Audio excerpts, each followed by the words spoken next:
Praise lord. మన ప్రభు అయిన యేసు క్రీస్తు యొక్క శ్రేష్టమైన నామములు అందరికీ ఉదయకాల సమయ శుభాభివందనములు తెలియజేసుకుంటున్నాను. ఈ దినం దేవుడు మనకిస్తున్నటువంటి వాగ్దానము, నడిపిస్తున్నటువంటి వాగ్దానము మలాకీ గ్రంథంలో నుండి 3వ అధ్యాయము 1వ లేఖనాన్ని చూసినట్లయితే, మీరు వెదుకుచున్న ప్రభు హఠాత్తుగా ఆయన ఆలయమునకు వచ్చును. ప్రభువు స్పష్టంగా సెలవిస్తాను. మీరు వెదుకుచున్నటువంటి ప్రభువు తన ఆలయమునకు హఠాత్తుగా వచ్చును. హఠాత్తుగా దేవాతి దేవుడు తన ఆలయమునకు వచ్చినప్పుడు మనం ఎలా ఉండాలో వాక్యమే మనకు సెలవిస్తూ ఉంది. చనుక్కునే వారిగా ఉన్నామా, గొనుక్కునే వారిగా ఉన్నామా, ఇతరుల పక్షముగాను నిందించే వారిగా ఉన్నామా, లోకానుసారమైన జీవితంలోనూ మరి ప్రభువుతోనూ ఉండాలని ఆశపడుతూ ఉన్నావా? సమస్తమును ఆయన హఠాత్తుగా వచ్చి వారి హృదయంలోనూ పరిశీలిస్తారు. ఈ హఠాత్ పరిణామమునకు మనం ఏమాత్రము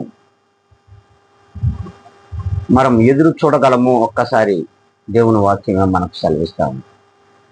ఆయన హఠాత్తుగా ఆయన మందిరమునకు వచ్చినప్పుడు మనము ఖచ్చితంగా మన హృదయములు దేవునికి అప్పగించుకునేవాగా ఉండాలి.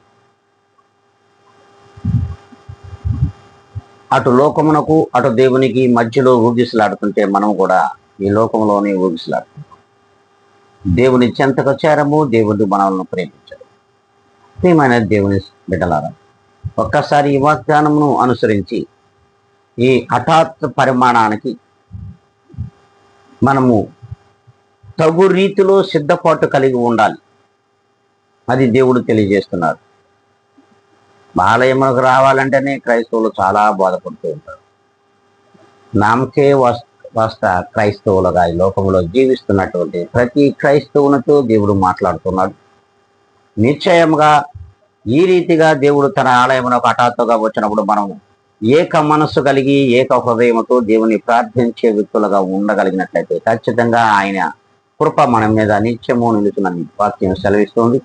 ఈ రీతిగా ఉందాం అనుకుంటే ఖచ్చితంగా మనమందరం కూడా తలలో ఉంచుకుందాం, కళ్ళు మూసుకొని ప్రార్థనలో ఎగుద్దాం. మహాపరిశుద్ధుడా, ప్రేమ స్వరూపి, నీ ఘనమైన శ్రేష్టమైన నామమునకు కృతజ్ఞత స్తుతి స్తోత్రములు సమర్పించుకుంటూ, కానీ నీవిచ్చిన ఈ యొక్క వాగ్దానము ప్రతి బిడ్డ కూడా ప్రభా ఈ వాగ్దానం ప్రకారముగా మీరు వచ్చే ఆ యొక్క దినము కొరకు ఎదురు చూసి సిద్ధపాటు కలిగి ఉండే భాగ్యాన్ని నీ బిడ్డలందరికీ దయచేయమని బ్రతిమలాడుకుంటూ, జీవాధిపతి అయిన యేసుక్రీస్తు యొక్క శ్రేష్టమైన నామములో అడిగి వేడుకొని ప్రార్థిస్తున్నాను మా తండ్రి. ఆమేన్.